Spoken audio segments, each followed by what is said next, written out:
बहुत समय पहले की बात है। किसी गांव में एक किसान रहता था। वह रोज भोर में उठकर दूर झरनों से स्वच्छ पानी लेने जाया करता था।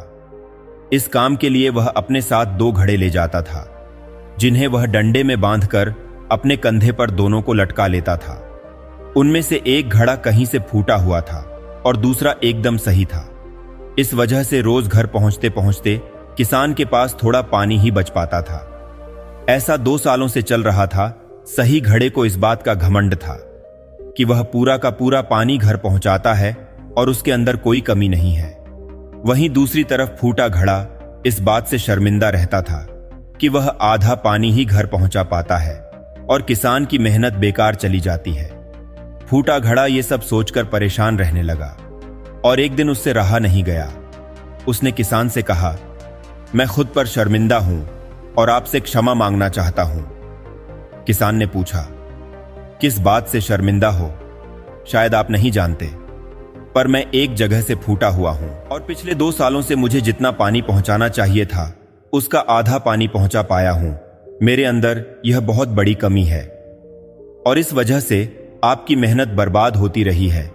किसान को घड़े की बात सुनकर थोड़ा दुख हुआ और बोला, कोई बात नहीं, मैं चाहता हूं कि आज लौटते वक्त तुम रास्ते में पड़ने वाले सुंदर फूलों को देखो।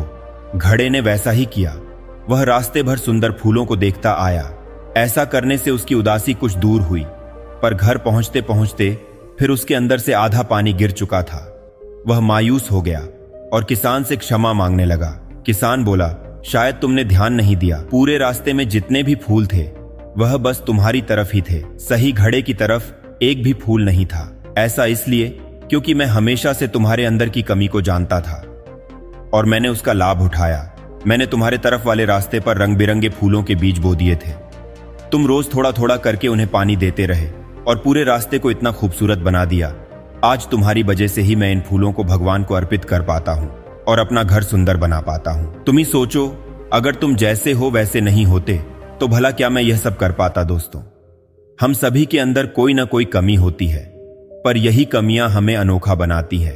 उस किसान की तरह हमें भी हर किसी को वह जैसा है वैसा ही स्वीकार करना चाहिए और उसकी अच्छाई की तरफ ध्यान देना चाहिए।